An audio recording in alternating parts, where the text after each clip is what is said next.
السلام علیکم ورحمۃ اللہ وبرکاتہ۔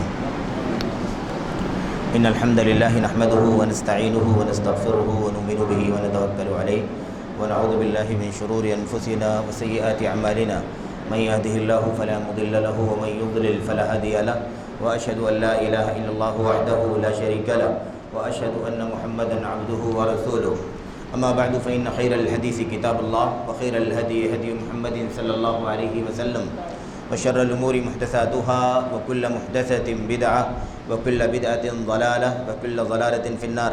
أعوذ بالله من الشيطان الرجيم، بسم الله الرحمن الرحيم۔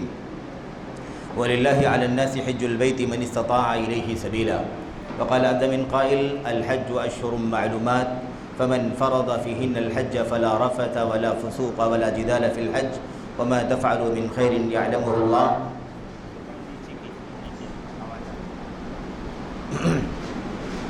وقال عز من قائل وأتموا الحج والعمرة لله، وقال النبي صلى الله عليه وسلم يا أيها الناس حجوا إن الله كتب عليكم الحج فحجوا، رواه الإمام مسلم۔ وقال النبي صلى الله عليه وسلم الحجاج والعمار وفد الله دعاهم فأجابوه وسألوه فأعطاهم۔ صوبائی جمعیت اہل حدیث ممبئی کے آج کے اس ماہانہ اجتماع میں، ماہانہ اجلاس میں جو آپ کی اس مجلس میں، اس مسجد میں منعقد ہوا ہے، جس کی صدارت فرما رہے ہیں امیر محترم مولانا عبدالسلام صاحب سلفی حفظہ اللہ، مجلس میں تشریف فرما صوبائی جمعیت اہل حدیث ممبئی کے نائب امیر حضرت مولانا محمد مقیم صاحب فیضی حفظہ اللہ، جمعیت اہل حدیث ٹرسٹ بھیونڈی کے امیر جناب عبدالحمید خان صاحب، اور ایسے ہی جمعیت اہل حدیث ٹرسٹ بھیونڈی کے ناظم مولانا مطیع الحق صاحب سلفی حفظہ اللہ، اس مسجد میں مجلس میں تشریف فرما صوبائی جمعیت کے موقر علماء کرام، دعات، فضلاء، بستی اور اطراف کے مختلف مساجد کے ائمہ، خطبہ، علماء، دعات، قابل احترام بزرگوں، نوجوان دوستوں، عزیز بچوں، مقاصد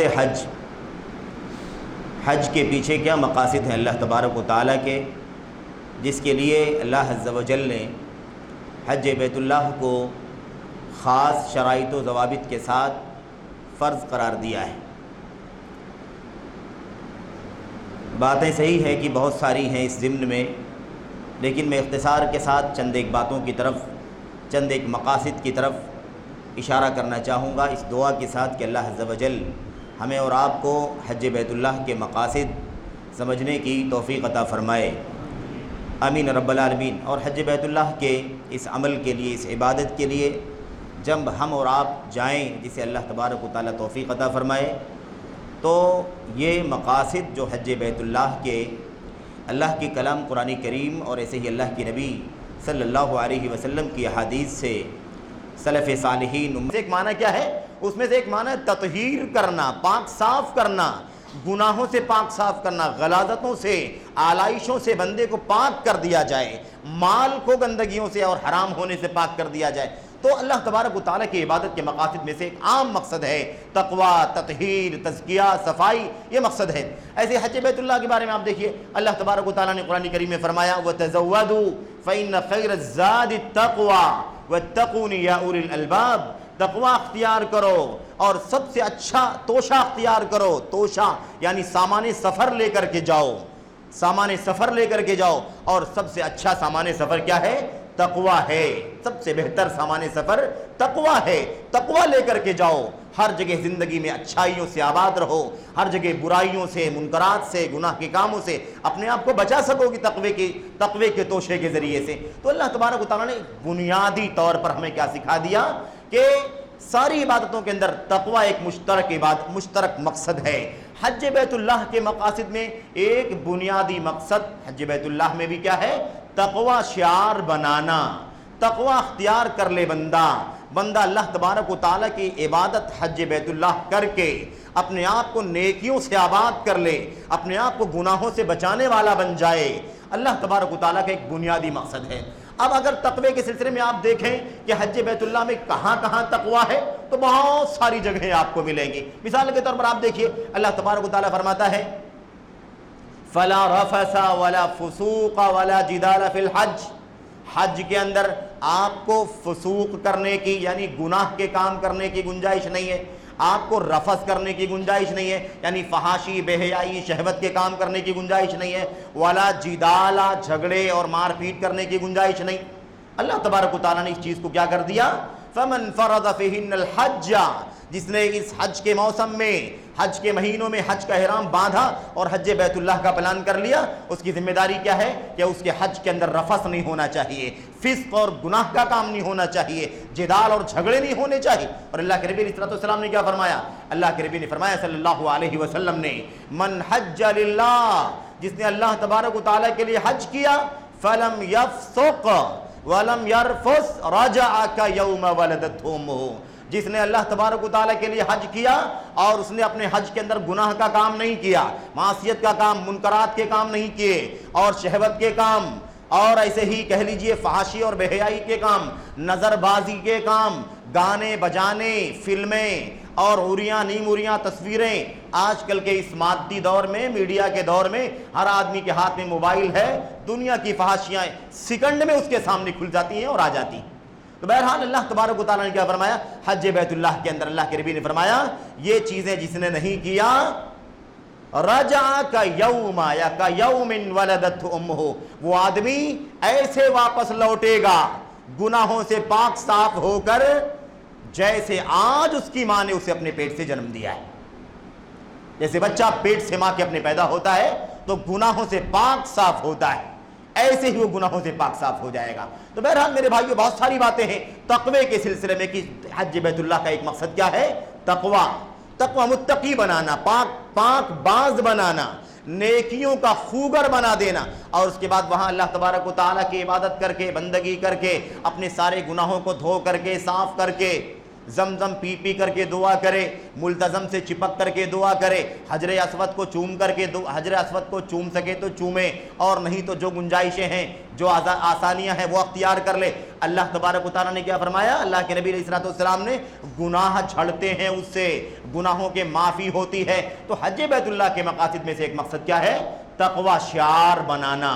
تو اللہ تبارک و تعالیٰ کا ایک مقصد ہے، اللہ کرے کہ ہمارے جو بھائی حج بیت اللہ کی سعادت اس سال پانے والے ہیں، اللہ تبارک و تعالیٰ انہیں اس مقصد کو حاصل کرنے کی توفیق عطا فرمائے، وہ واپس ہوں تو ایسے ہو جائے جیسے ان کی ماں نے ان کے پیٹ سے جنم دیا ہے، گناہوں سے پاک صاف ہو کر کے آئیں، اور ایسا نہیں کہ پاک صاف ہو کر کے آئیں اور یہاں پہنچتے ہی نیا اکاؤنٹ چالو کر دے، پھر گناہوں کے کام کی پاک ہو چکا پچھلا، اب کیا مسئلہ ہے، سب پاک ہو چکا ہے، پھر چلے جائیں گے ایک بار، نہیں، پھر وہ جو معاملہ تھا حج بیت اللہ کے اندر اپنے گناہوں کی پاکی کا اور اس کے بعد مستقبل کی زندگی کو تقوی شعاری کے ساتھ گزارنے کا، وہ مقصد فوت ہو جائے گا۔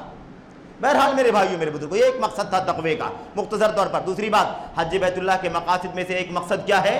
اللہ تبارک و تعالیٰ کی توحید کا اعلان کرنا، اللہ کی بڑائی کا، اللہ کی بزرگی کا، اللہ کی کبریائی کا دنیا کے اندر اعلان کرنا، اللہ تبارک و تعالیٰ کی اخلاص کا اعلان کرنا۔ اس دھرتی کے اوپر، اس دنیا میں اللہ تبارک و تعالیٰ کی عبادت کے سوا کسی اور کی عبادت نہیں کی جا سکتی ہے، اللہ واحد کی عبادت کا اعلان کرنا، توحید کا غلغلہ کرنا، اخلاص و للہیت کا اعلان کرنا، حاجی کی زبان سے جگہ جگہ اللہ تبارک و تعالیٰ توحید کا اعلان کروانا چاہتا ہے، توحید اس کے رگ و ریشے میں، اس کے جسم میں، اس کے وجود میں اللہ تبارک و تعالیٰ بسانا چاہتا ہے، اس کی زندگی کو اخلاص و للہیت سے آباد کرنا چاہتا ہے، اس کی زندگی تقوی شعاری کے ساتھ ساتھ اخلاص و للہیت کے ساتھ بسے اور وہ زندگی گزارے۔ یہ اللہ تبارک و تعالیٰ کی حج بیت اللہ کے مقاصد میں سے ایک مقصد ہے۔ آپ قرآن کریم کی آیتوں کو سرسری طور پر بھی اگر آپ دیکھیں تو یہ بات واضح ہو سکتی ہے۔ اللہ تعالیٰ نے فرمایا وَلِلَّهِ عَلَى النَّاسِ، وَلِلَّهِ کس کے لیے حج کرنا ہے؟ وَلِلَّهِ عَلَى النَّاسِ حِجُّ الْبَيْتِ، اللہ تبارک و تعالیٰ ہی کے لیے، اللہ تبارک و تعالیٰ ہی کے لیے حج بیت اللہ ہے۔ علی الناس لوگوں کے اوپر حج بیت اللہ کس کے لیے ہے؟ للہ، للہیت کی تعلیم دی جا رہی ہے کہ حج بیت اللہ اللہ کے لیے ہونا چاہیے۔ تو نہ کوئی معاملہ ریاکاری کا ہونا چاہیے، نہ دکھاوے کا نمود کا ہونا چاہیے، نہ پبلسٹی اور شہرت کا ہونا چاہیے، اور نہ اس مقصد کے لیے ہونا چاہیے کہ آپ واپس آئیں تو آپ کہیں کہ میں نے 10 حج کیا ہے، میں نے 20 حج کیا ہے، میں نے 50 عمرے کر ڈالے ہیں، اس مقصد کے لیے نہیں۔ وَلِلَّهِ عَلَى النَّاسِ۔ اور ایسے آپ دیکھیے الحج اشہر معلومات فمن فرض فیہن الحج فلا رفث ولا فسوق ولا جدال فی الحج۔ اچھا، اس کے علاوہ دوسری آیت کریمہ میں وَأَتِمُّ الْحَجَّ وَالْعُمْرَةَ لِلَّهِ، اے لوگو حج مکمل کرو، عمرے مکمل کرو اللہ تبارک و تعالی کے لیے۔ حج عمرے کس کے لیے کرنے ہیں؟ اللہ کے لیے کرنا ہے، اللہ کی رضا کے لیے، اللہ تبارک و تعالی کو خوش کرنے کے لیے۔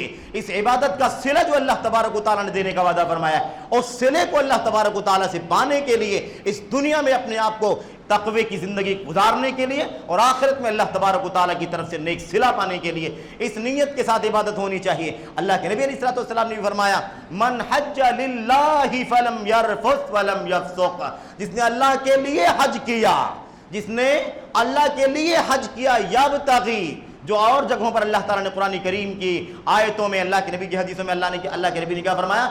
یبتغی بذالک وجہ اللہ، عبادت کیا اس نیت سے کہ اللہ تبارک و تعالیٰ کی رضا حاصل ہو جائے، اللہ کی خوشنودی مل جائے، اللہ تبارک و تعالیٰ راضی ہو جائے۔ تو اللہ کے لیے عبادت کرنی، یہ اخلاص ہے، یہ اخلاص ہے۔ اخلاص کا مقصد ہے بندے مخلص ہو جائیں، اللہ تبارک و تعالی کے لیے عبادت کرنے کا جذبہ لے کر کے جائیں۔ تو اخلاص کی، للہیت کی اللہ تبارک و تعالی نے تعلیم دی ہے، اور حج بیت اللہ کے مقاصد میں سے ایک مقصد کیا ہے؟ للہیت بھی ہے، اخلاص بھی ہے۔ ایسے ہی میرے بھائیوں اسی کے ساتھ ساتھ توحید خالص، اسی کا نام اخلاص بھی ہے۔ توحید کا اعلان، ایک اللہ تبارک و تعالی، ایک اللہ کے لیے عبادت ہونی چاہیے، ایک اللہ میرے بھائی جگہ جگہ اعلان کروایا گیا۔ آپ زیادہ کچھ نہیں، صرف اور صرف آپ وہ تلبیہ جو اس حج بیت اللہ کا رمز تو ہے، جو توحید کا بھی رمز ہے، حج بیت اللہ کا شعار ہے اور توحید کا بھی عالم ہے۔ یہ کیا؟ تلبیہ، جس کو ہم کہتے ہیں لبیک اللہم لبیک لبیک لا شریک لک لبیک ان الحمد والنعمت لک والملک لا شریک لک۔ اللہ تبارک و تعالیٰ نے ہمیں یہ تلبیہ سکھایا۔ میرے بھائیوں، اس تلبیہ کی تاریخ کیا ہے آپ جانتے ہیں؟ حج تو بیت اللہ کا زمانے سے کیا جاتا ہے۔ اللہ تبارک و تعالیٰ نے حضرت ابراہیم خلیل اللہ علیہ السلام ہی کو حکم دیا تھا، ہے کہ نہیں؟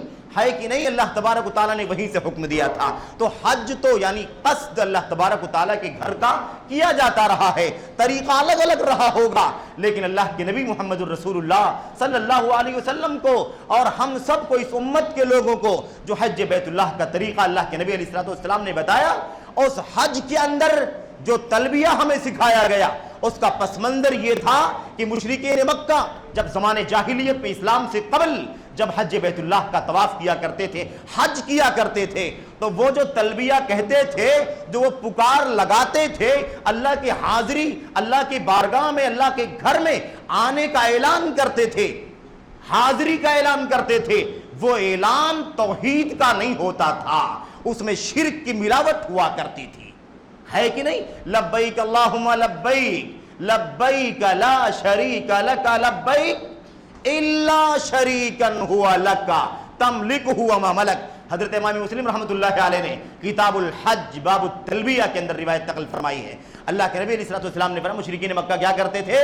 جب تلبیہ کہتے تھے، اپنی حاضری درج کرواتے تھے حج بیت اللہ میں، بکار لگاتے لبیک کا، تو کہتے تھے حاضر ہوں، اے اللہ میں حاضر ہوں، تیرا کوئی شریک نہیں ہے سوائے ایک شریک کے، تملکہ وما ملک، تیرا کوئی شریک نہیں ہے سوائے ایک کے جو بڑا عظمت والا ہے، بڑا اونچا ہے، وہی تیرا شریک ہے، اور تو اس کا مالک ہے، اور جو اس کی ملکیت میں ہے تو سب کا مالک ہے۔ تو سب کچھ اللہ کی ملکیت میں ہے، اس کا اعلان کرتے تھے، لیکن ایک شریک اللہ تبارک و تعالیٰ کا کیا کرتے تھے؟ وہ اس کا اعلان کرتے تھے۔ تو اللہ کے نبی علیہ الصلوۃ والسلام نے اس شرک کا بائیکاٹ کر کے اس امت کو توحید خالص کا تلبیہ سکھایا۔ لبیک اللہم لبیک لبیک لا شریک لک لبیک ان الحمد والنعمت لک والملک لا شریک لک، یہ خالص تلبیہ ہے توحید پر مبنی۔ اسی لیے صحیح مسلم کے اندر حضرت جابر بن عبداللہ الانصاری رضی اللہ تعالیٰ عنہ نے جو نبی کریم صلی اللہ علیہ وسلم کا حج نقل فرمایا ہے، باب حجت النبی صلی اللہ علیہ وسلم کما رواہ جابر رضی اللہ تعالیٰ عنہ، بالکل ویسے ہی جیسے اللہ کے نبی علیہ الصلوۃ والسلام نے حج کیا تھا، حضرت جابر بن عبداللہ رضی اللہ تعالیٰ عنہ نے نقل فرمایا حج کا پورا، شروع سے لے کے اخیر تک آپ کے ساتھ رہے۔ اور اس کے بعد وہ بیان کرتے ہیں، جب تلبیہ کا ذکر کرتے ہیں تو کیا کہتے ہیں؟ نبی کریم صلی اللہ علیہ وسلم جب میقات پر پہنچے اور آپ نے احرام کیا، یعنی جب عبادت میں داخل ہونے کی آپ نے وہ لفظ آپ نے اپنی زبان سے کہا لبیک حجن یا لبیک عمرتن، تو اللہ کے نبی نے کیا فرمایا؟ تلبیہ پڑھانا لبیک اللہم لبیک۔ جابر کہتے ہیں فَأَحَلَّ بِالتَّوْحِيدِ، نبی کریم صلی اللہ علیہ وسلم نے توحید کا اعلان فرمایا، وَقَالَ لَبَّيْكَ اللَّهُمَّ لَبَّيْكَ، اور کہا لبیک اللہم لبیک لبیک لا شریک لک لبیک۔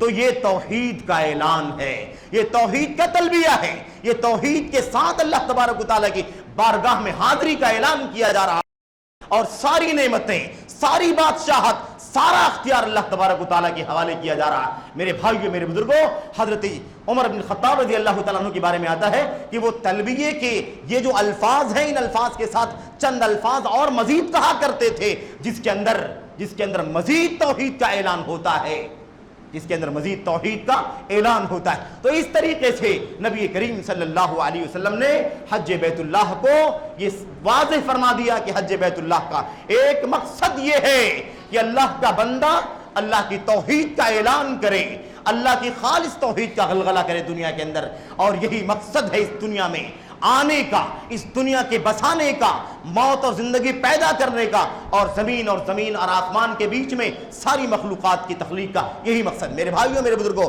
تو بہرحال توحید باری تعالیٰ کا اعلان کرنا یہ حج بیت اللہ کے مقاصد میں سے ایک مقصد ہے۔ اب جو لوگ حج بیت اللہ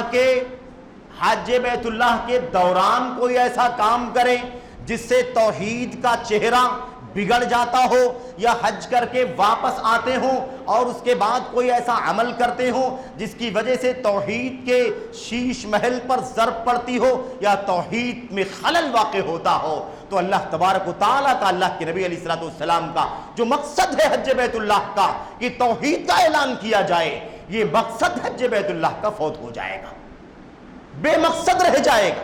آپ نے دیکھا ہوگا بہت سارے لوگ ہیں جو حج بیت اللہ کر کے واپس آتے ہیں تو ایئرپورٹ سے ان کو لوگ ریسیو کرتے ہیں اور وہ پہلے کسی درگاہ کا درشن کرتے ہیں۔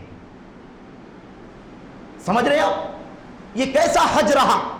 ابھی اعلان کر رہا تھا اللہ کا بندہ لبیک اللہم لبیک، اور اب واپس آیا تو کہاں پہنچ گیا؟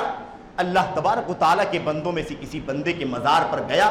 اعلیٰ ہے کہ ادنا اس سے کوئی سروکار نہیں۔ شرک کے مسئلے میں اللہ کے حق کو چھین کر کے کسی اور کو دینے کا جو مسئلہ ہے، جو سب سے بڑا جرم ہے روئے زمین کا، اس میں اس سے کوئی فرق نہیں پڑتا کہ وہ جس کے دربار پر جا کر کے سر ٹیکا جا رہا ہے وہ ادنا ہے کہ اعلیٰ ہے، وہ چھوٹا ہے کہ بڑا ہے۔ اللہ تبارک و تعالیٰ کی ذات کو، اللہ کی صفات کو اللہ کے سوا کے حوالے کرنا، یہ شرک باللہ ہے۔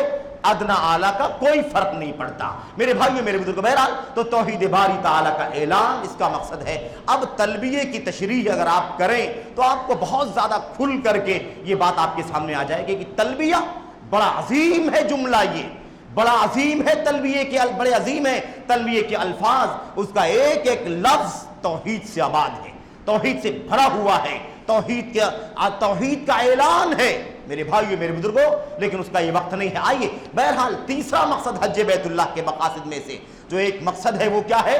وہ ہے اتباع سنت، اتباع رسول اور عقل پرستی سے توبہ کرنا، عقل پرستی سے بچنا اور اللہ کے نبی محمد الرسول اللہ صلی اللہ علیہ وسلم کی سنت کے مطابق عمل کرنا، اتباع سنت کی تعلیم دینا حج بیت اللہ کے مقاصد میں سے ایک مقصد ہے۔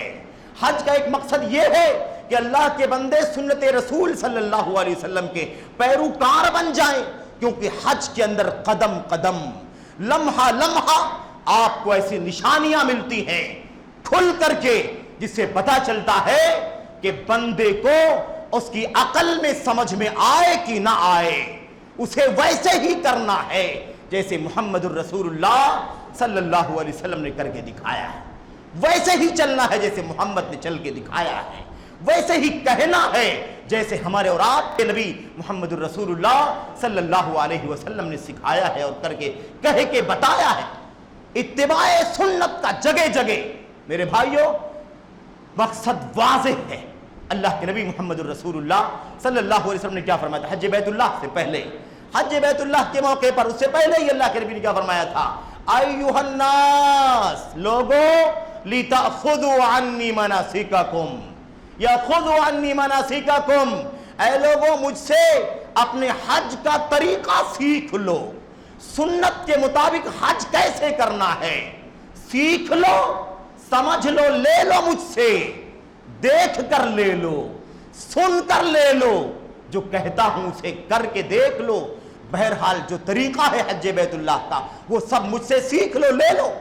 فإنی لا ادری لعلی لا القاکم بعد عامی ھذا یا لعلی لا احج بعد حجتی ھذہ، او کما قال، روایتیں مختلف ہیں۔ اللہ کے نبی صلی اللہ علیہ وسلم نے فرمایا لوگوں مجھ سے حج کا طریقہ سیکھ لو، مجھے نہیں معلوم شاید آئندہ سال میری تم سے ملاقات نہیں ہو سکے گی، شاید میں اس حج کے بعد دوبارہ حج نہیں کروں گا، یا کروں گا یا نہیں کروں گا مجھے نہیں معلوم ہے، اس لیے یہی جو حج میں کرنے جا رہا ہوں اس حج میں وہ طریقہ سیکھو، سنت کا طریقہ، کیسے احرام، کیسے تلبیہ، کیسے جمرہ اور کیسے منا، کیسے اس کی نمازیں قصر ہوں گی یا اتمام ہوگا، جمع ہوگا یا اپنے اپنے وقت میں پڑھی جائیں گی، سارے طریقے چھوٹے ہو کہ بڑے سب سیکھ لو، عنی مجھ سے لے لو کیسے کرنا ہے۔ یہ کھلا اعلان ہے حج بیت اللہ میں، اور آپ کو حج بیت اللہ کے اندر جگہ جگہ ایسی چیزیں آپ کو دکھائی دیں گی، آپ اگر سنت رسول صلی اللہ علیہ وسلم کا جذبہ نہ رکھیں تو آپ حیران ہو جائیں گے کہ ایسی کیا وجہ ہے کہ یہاں ایسا کرنے کے لیے کہہ دیا گیا۔ مثال کے طور پر بہت موٹی بات ہے، کیا وجہ ہے کہ سلا کپڑا نہیں پہن سکتے،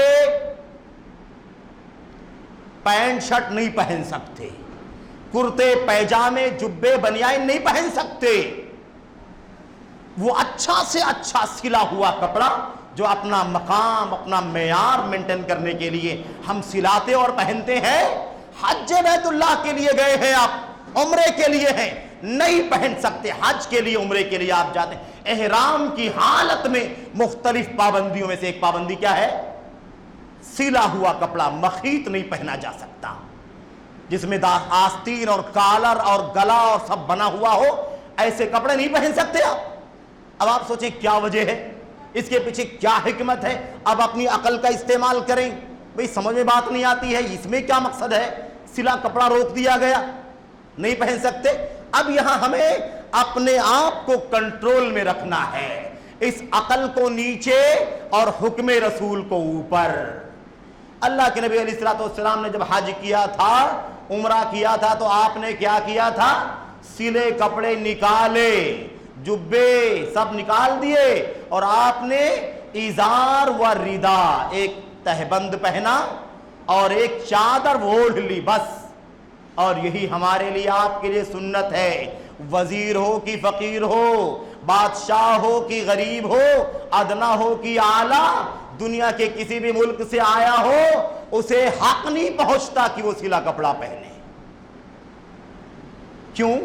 کوئی وجہ نہیں، ہم نہیں پڑھتے چکر میں، کیوں ہم اس چکر میں پڑھتے ہیں؟ اللہ کے نبی نے ایسے ہی کیا ہے تو ہمیں ایسے ہی کرنا چاہیے، بس۔ اچھا جناب علی، ابھی آپ نے سنتوں کی ضمن میں یہ بھی سنا تھا کہ اتباع سنت کا جذبہ یہاں بھی جھلکتا ہے کہ اللہ کے نبی علیہ السلام نے کیا فرمایا؟ اللہ کے نبی علیہ السلام نے فرمایا، صحابہ کرام کو حکم دیا، آپ نے فرمایا مکے میں شور ہے، مشرکین مکہ نے دنگا کر شور مچا رکھا ہے، یعنی بھائی اس سال تو وہ آنے والے ہیں مکے کے لوگ جو مدینہ چلے گئے تھے وقد وہنتہم حمی یثرب، انہیں یثرب کے بخار نے توڑ کے رکھ دیا تھا، وہ کمزور ہو گئے، کچل مسل گئے، اور اب آ رہے ہیں، ذرا اکٹھا ہو کر کے دیکھو تماشا، مکہ چھوڑ کے گئے تھے، بیماریوں نے اور وبائی بیماریوں نے، بخار نے انہیں گھیر لیا تھا، اب وہ آ رہے ہیں، بہت کمزور ہو چکے ہوں گے، ذرا منظر دیکھنے کے لیے۔ اور روایتوں میں آتا ہے کہ ادھر حجر کی طرف، حجر اسماعیل کی طرف پیچھے، یعنی کہہ لیجئے جو دائرہ بنا ہوا ہے خانہ کعبہ کے ایک سمت میں، وہ بھی خانہ کعبہ ہے، وہ خانہ کعبہ کا حصہ ہے، اس طرف اکٹھا ہو کر کے مشرکین مکہ بیٹھ گئے تماشا دیکھنے کے لیے، ذرا دیکھتے ہیں، سب ٹوٹ کر کے آئے ہیں بخار سے، بخار نے توڑا تھا، یہ طواف کیسا کرتے ہیں، ہے کہ نہیں؟ نبی کریم صلی اللہ علیہ وسلم نے کیا فرمایا؟ آپ نے فرمایا شروع کے 3 چکروں میں تم کو ذرا دمدار چل کے دکھانا ہے، دمدار، اور ایک کندھا بھی کھولنا ہے دائیں طرف والا، تاکہ یہ بازو دکھائی دے، ہے کہ نہیں؟ جب آدمی دمدار ہوتا ہے اس کے قوت بازو کا اندازہ کہاں سے لگتا ہے معلوم آپ کو؟ یہی حصہ دیکھنے سے۔ اللہ کے نبی نے کیا فرمایا؟ اللہ کے نبی نے فرمایا، اور آپ ذرا غور کر لیجئے، غور کر لیجئے، بایاں کیوں نہیں کہا اللہ کے نبی نے؟ غور کیا آپ نے؟ بایاں کندھا دونوں کھولنے کے لیے کیوں نہیں کہا کہ دونوں کندھے کھول کے طواف کرو؟ ذرا مشرکین دیکھیں کتنی طاقت ہے تمہارے بازو میں، اور ان کا جو نظریہ ہے بدل جائے۔ اللہ کے نبی نے دونوں کندھے بھی کھولنے کے لیے نہیں کہا، اور دائیں کے بجائے بایاں بھی نہیں کہا۔ دایاں کیوں کہا نبی کریم صلی اللہ علیہ وسلم؟ بس ہمیں کچھ لینا دینا نہیں ہے اس سے۔ ہاں اگر آپ غور کریں تو حکمت سمجھ میں آ سکتی ہے۔ جب طواف انسان کرتا ہے تو کیسے کرتا ہے جانتے ہیں آپ؟ خانہ کعبہ بائیں طرف ہوتا ہے، خانہ کعبہ کس طرف ہوتا ہے؟ بائیں طرف، ایسے ایسے طواف کیا تھا، ایسے ایسے نہیں، خانہ کعبہ بائیں ہوتا ہے، اور یہ بایاں حصہ خانہ کعبہ کی طرف ہوتا ہے، اور جو حصہ یوں پبلک کو دکھائی دے گا طواف کرنے میں، وہ کیا دکھائی دے گا؟ دائیں طرف والا۔ تو مشرکین مکہ دیکھیں گے تو کیا دیکھیں گے؟ دایاں یا بایاں؟ اللہ کے نبی نے فرمایا یہ دایاں کندھا کھولو، قوت بازو دکھائی دینا چاہیے، اور بازو کی مچھلیاں جب اوپر نیچے ہو تو سمجھ میں آ جائے مشرکین مکہ کو کہ ہم نے جو نظریہ بنا رکھا ہے وہ غلط ہے۔ اور ہوا بھی ایسے ہی، ہوا بھی ایسے۔ اللہ کے نبی نے 7 چکر میں کیوں نہیں کہا کہ 7 چکر پہلے طواف میں آپ کیا کریں؟ 7 چکر میں آپ ذرا دمدار دوڑ کر کے چل کر کے طواف کریں۔ اللہ کے نبی علیہ الصلوۃ والسلام کی سنت آپ نے 3 مرتبہ کہا، 3 مرتبہ کافی ہے، اللہ کے نبی علیہ الصلوۃ والسلام نے کہہ دیا بس۔ اب بعض علماء کہتے ہیں اس لیے کہ جو مقصد تھا وہ حاصل ہو گیا، بقیہ آگے چکروں میں کیا ضرورت پڑتی ہے، ہو گیا، مقصد حاصل ہو گیا۔ اچھا جناب علی، اور دیکھیں یہ تو ہو گیا پوزیٹیو کا، نگیٹیو آپ دیکھیں تو اتباع سنت اور اپنی عقل کا استعمال نہیں کرنا ہے، ہمیں یہ دیکھنا ہے کہ سنت کیا ہے نبی کریم صلی اللہ علیہ وسلم۔ اچھا تو کیا ہوا جب صحابہ کرام نے طواف کیا اور ذرا 3 چکروں میں دمدار رمل کر کے دکھایا، تو مشرکین مکہ آپس میں ایک دوسرے کے کان اور منہ اکٹھا ہو گئے اور آپس میں باتیں کرنے لگے، کہنے لگے ارے ہم لوگ جن کے بارے میں سوچتے تھے کہ یثرب کے بخار نے توڑ کے رکھ دیا، یہ تو کچھ بھی نہیں ہے، یہ تو اور بھی زیادہ اجلد من کذا و کذا، یہ تو پہلے سے بھی زیادہ پاورفل ہو چکے، ہے کہ نہیں؟ بہرحال نبی کریم صلی اللہ علیہ وسلم نے یہ تب ہو گیا مسئلہ۔ اب جناب علی اب وہاں سے جب مکہ فتح ہو گیا، مکہ جب فتح ہو گیا، ہے کہ نہیں؟ فتح مکہ، غزوہ فتح مکہ ہوئی، مکہ فتح ہو گیا، معاملہ ختم ہو گیا۔ عمر فاروق اعظم رضی اللہ تعالیٰ عنہ کے دور میں کیا ہوا؟ نبی کریم صلی اللہ علیہ وسلم کی سنت یہ ہے حجر اسود کا بوسہ لینا چاہیے، چومنا چاہیے اگر ممکن ہو، سنت ہے یہ۔ حضرت عمر فاروق اعظم رضی اللہ تعالیٰ عنہ آئے طواف کرنے کے لیے، حجر اسود کے پاس پہنچے، اسے چوما، اسے کیا کیا؟ چوما، پہلے چوم لیا اسے، چومنے کے بعد ہٹے اور دور کھڑے ہو گئے، اس کے بعد مخاطب کر کے کہا حجر انی لا اعلم انک حجر، حجر اسود میں اچھی طرح سے جانتا ہوں کہ تو پتھر ہے، اس کے سوا کچھ نہیں ہے، ولولا انی رأیت رسول اللہ صلی اللہ علیہ وسلم قبلک ما قبلتک یا استلمک ما استلمتک.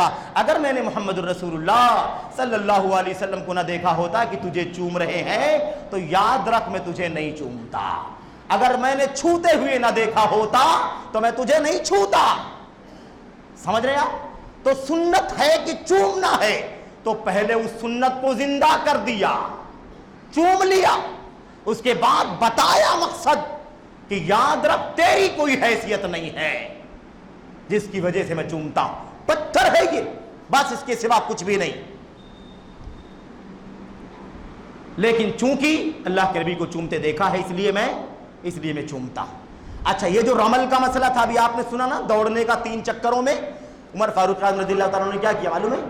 ان کے ذہن میں ایک بار یہ بات آئی کہ یہ تو مشرکوں کو دکھانے کے لیے تھا, مسلمانوں کی قوت کا اور طاقت کا اظہار کرنا تھا. تو اب تو مکہ فتح ہو گیا, اسلام ہی اسلام, توحید ہی توحید, یہاں کوئی مشرک نہیں, یہاں کوئی شرک نہیں, سارا پاک ہو چکا ہے. تو اب اس کو رمل کرنے کی کیا ضرورت ہے؟ اب رمل بند کر دینا چاہیے. ضرورت کیا ہے رمل کی جب معاملہ ختم ہو چکا, مقصد جو تھا مقصد بھی ختم ہو چکا. ان کے ذہن میں ایک لمحے کے لیے یہ بات آئی, عقل میں دماغ میں یہ بات آئی, لیکن فوراً اتباع سنت کا جذبہ ابھرا اور کہا شیئن فعلہ النبی صلی اللہ علیہ وسلم. ارے جب ایک کام نبی کریم صلی اللہ علیہ وسلم نے کیا ہے تو ہم اسے کیسے چھوڑ سکتے ہیں؟ ہم اسے نہیں چھوڑیں گے. ہم نہیں جانتے, اپنی عقل کا استعمال نہیں کر سکتے کہ اب مقصد ختم ہو چکا ہے تو دوڑنے کی کیا ضرورت ہے. ایک کام اللہ کے نبی نے کیا, قیامت تک کے لیے سنت بن گیا. عقل کا استعمال کر کے کوئی کمی بیشی کرنے کی کوئی گنجائش نہیں ہے. تو اس سے عقلانیت اور عقل پرستی کی نفی ہوتی ہے.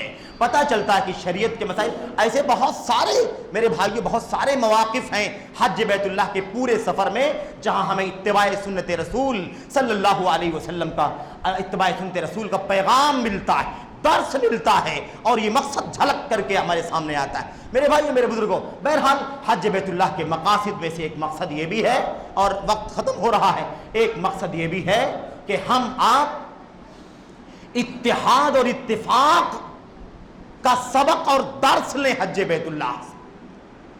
کالا ہو کہ گورا ہو, افریقی ہو کہ انڈونیشی ہو, انڈین ہو یا کہیں کا بھی, دنیا کے گوشے گوشے سے من کل فج عمیق اعلی ضامر. میرے بھائیوں, چاہے طاقتور جوان اٹھنی پر آئے, بوڑھی اور کمزور اٹھنی پر آئے, دنیا کے گلی گلی کوچے کوچے سے دنیا کے لوگ کشاں کشاں اللہ کے گھر خانے کعبہ کا رخ کرتے ہیں حج بیت اللہ کے لیے. امیر غریب, چھوٹا بڑا, کالا گورا, زبان کا فرق, تہذیب کا فرق, نسل کا فرق, کوئی فرق نہیں ہے, سارے فرق ختم ہو چکے. اتحاد کا اس سے بڑا کوئی مقصد کسی اور جگہ آپ کو مل سکتا ہے؟ تو یہ مقصد بھی ہے حج بیت اللہ کا کہ دنیا اتحاد کا درس لے کر کے جائے, اتحاد کا سبق لے کر کے جائے اور متحد ہو جائے دنیا. اللہ تبارک و تعالی نے حج بیت اللہ کے ذریعے مقصد بہت واضح طور پر رکھا ہے.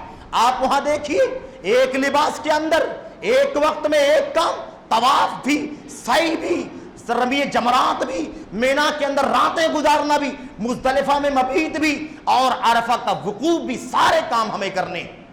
ایک کام سب کو کرنا ہے. کعبہ ہے سب کے لیے, سنت ہے سب کے لیے, گھر ہے سب کے لیے, لباس سب کا یکساں ہے. اتحاد اور اتفاق کا سب سے اونچا پیغام. میرے بھائیوں, اللہ کے نبی محمد رسول اللہ صلی اللہ علیہ وسلم نے اسی حج کے دوران کسی دن خطبہ دیتے ہوئے فرمایا تھا, یا ایھا الناس, اے لوگو, ان اباکم واحد و ان ربکم واحد. اے لوگو, تمہارا رب ایک ہے, تمہارا باپ آدم علیہ السلام ایک. وہ آدم من تراب, اور آدم علیہ السلام کی پیدائش مٹی سے ہوئی تھی.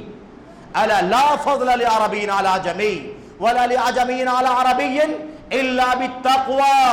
سن لو, تمہارا رب ایک ہے, تم ایک باپ کی اولاد ہو, اور یہاں حج بیت اللہ کے اندر دیکھو پوری دنیا سے لوگ حاضر ہوئے ہیں، کوئی تفریق نہیں ہے اور کسی قسم کی تفریق نہیں، کسی کالے کو گورے پر، کسی گورے کو کالے پر کوئی فضیلت نہیں، کسی عربی کو غیر عربی کے اوپر کوئی فضیلت نہیں، کسی غیر عربی کو کسی بنیاد پر عربی کے اوپر کوئی فضیلت نہیں۔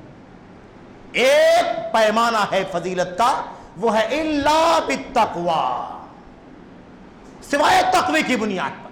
ان اکرمکم عند اللہ اتقاکم، لوگوں تم میں سب سے زیادہ فضیلت والا، سب سے زیادہ عزت والا، سب سے زیادہ نیک اللہ تبارک و تعالیٰ کی نگاہ میں وہ ہے جو سب سے بڑا تقوی شعار ہے۔ کالا گورا عربی عجمی کوئی فرق نہیں پڑتا۔